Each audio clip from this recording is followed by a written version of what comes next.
There is a moment before every big game when Cristiano Ronaldo stands completely still. He doesn't smile, he doesn't look nervous, he just stares ahead, like a soldier who has already decided how this battle ends. People talk about talent in football. They talk about natural gifts, born ability, magic. But Cristiano Ronaldo did not build his career on magic. He built it on war, on discipline so extreme it scared his own teammates, on a body engineered through thousands of hours of pain and sacrifice, on a mindset that treated every single match like a military campaign with one objective: dominate or die trying. From a poor island in the middle of the Atlantic Ocean, to 5 Ballon d'Or trophies, to the most international goals ever scored in the history of football. This is not just a career timeline. This is the story of a relentless soldier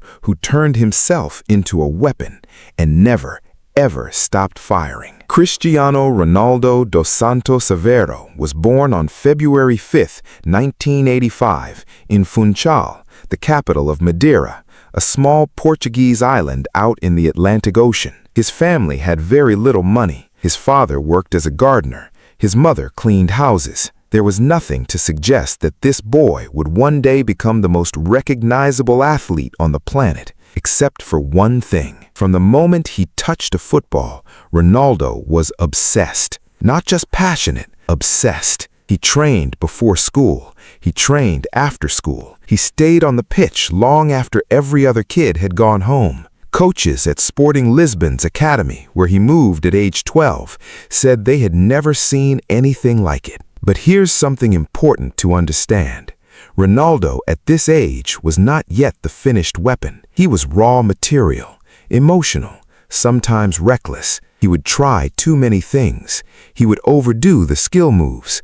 He cared almost too much. But the engine, the desire, was already at full power. In 2002, at just 17 years old, he made his senior debut for Sporting Lisbon, and then came the moment that changed everything. August 2003, Sporting Lisbon played Manchester United in a pre-season friendly, and Ronaldo, a teenage boy, dismantled United's defenders so completely, so embarrassingly, that the Manchester United players went to their own manager, Sir Alex Ferguson, at halftime and said, "Sign him. Please, sign him today." Ferguson didn't hesitate. For £12.24 million, the soldier crossed the battlefield. From Portugal to England, from a small island to the biggest stage in the world. His number, 7. Manchester United's famous number 7. The campaign was about to begin. His first 2 seasons at Manchester United were fascinating, but not for the reasons people expect. Yes, he was talented.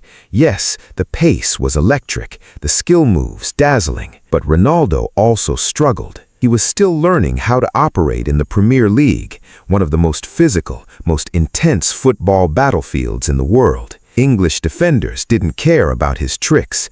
They hit him hard. They pressured him. They tried to break him. And sometimes, in those early days, they succeeded. But here's where Ronaldo's story becomes different from everyone else's. Most talented young players, when they fail, they get discouraged.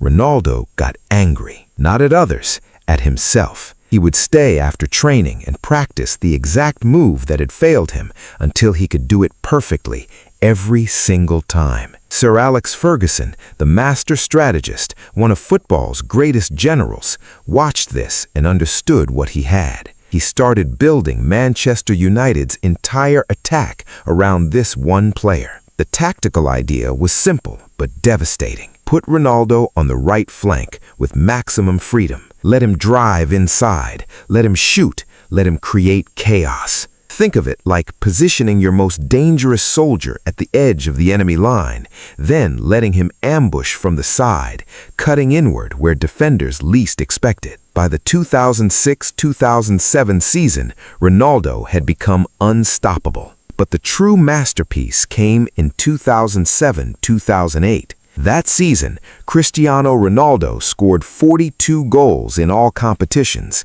in a single season. For a winger, The football world didn't have the language to describe it properly. He won the Premier League. He won the Champions League, scoring a powerful header in the final against Chelsea in Moscow. He won the Ballon d'Or at 28 years old. The boy from Madeira had completed his first major military campaign, and now the biggest club in the world came calling. Real Madrid, 80 million euros, a world record, a new battlefield, a bigger war. When Ronaldo arrived at Real Madrid in the summer of 2009, the expectation was enormous. 80 million euros, the most expensive player in football history at the time. The eyes of the entire world watching. This was the biggest pressure any footballer had ever faced, and Ronaldo walked into it like a general entering a war room. At Real Madrid, his tactical role evolved. He was no longer just a wide attacker cutting inside. He became something more lethal, a central striker disguised as a winger. Here's what that means. In the first years at Madrid, he played on the left, the opposite side from his strong right foot. This forced him to cut inside constantly, arriving into central shooting positions at full speed, while the left back was already out of position. Defenders call this a tactical trap.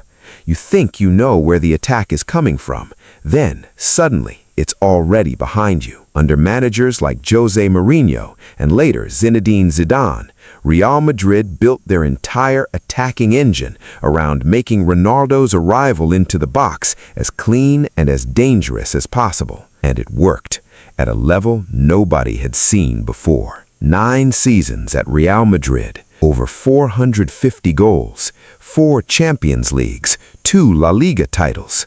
But the moment that stands above all others, the moment that showed the world what Ronaldo truly was, came in April 2018. Real Madrid versus Juventus, Champions League quarterfinal. Ronaldo received a cross on his left side, the weaker side, jumped high above 2 Italian defenders, and scored a bicycle kick in the air from outside the penalty spot. The Juventus fans, the enemy crowd, stood up and applauded him. The opposition was giving him a standing ovation. That had never happened before. That might never happen again.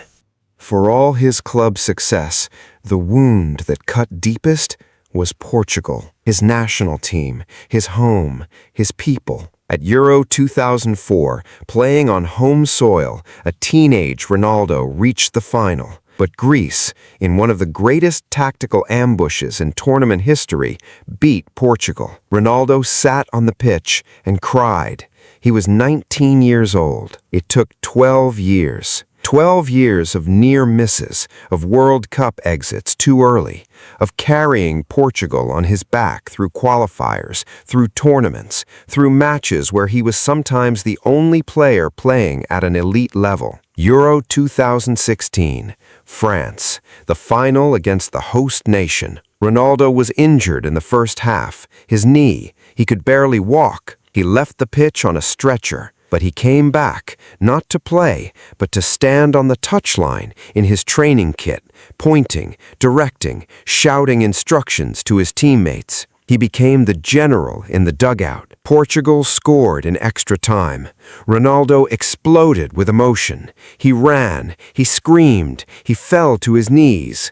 Portugal were champions of Europe. Then came the individual records. 900th career goal scored. Most international goals in history, 130 and counting, a record that may never be broken. Most Champions League goals ever. Most appearances in the competition. These are not just statistics. These are the marks of a soldier who fought in more battles and won more of them than anyone who came before. People ask, when will Ronaldo stop? And the honest answer is, nobody knows, because the rules that apply to normal footballers do not apply to him. At an age when most players have been retired for 5 years, Ronaldo is still scoring, still competing, still pushing his body through training sessions that younger players struggle to complete. At Al Nassr in Saudi Arabia, he has scored over 80 goals. He has brought global attention to a league the world barely noticed before. Is it the same level as the Champions League? No. But is Cristiano Ronaldo still operating at a professional level, still being dangerous, still being the hardest working player in every session? Yes, absolutely yes. Because this was never just about football, really. It was about refusing to accept limits. It was about taking a boy from a small island with no money, no connections, and no guarantees, and turning him into the most decorated individual goal scorer in the history of the sport. Through pure, relentless, almost frightening willpower. The lesson of Cristiano Ronaldo is not about talent. It's about what happens when a person decides, truly decides, that they will not stop. No injury, no criticism, no failure, no age. Nothing stops the machine. So here is your question for today. What is the single greatest moment in Cristiano Ronaldo's entire career, in your opinion? The bicycle kick? The Euro 2016 trophy? The 2008 Champions League final? Tell me in the comments. I want to see which moment the community picks and why. And if you want more deep dive timelines like this on football's greatest ever players and matches, subscribe right now. Every week we go deeper than anyone else does. The next video is coming, and trust me, you will not want to miss it.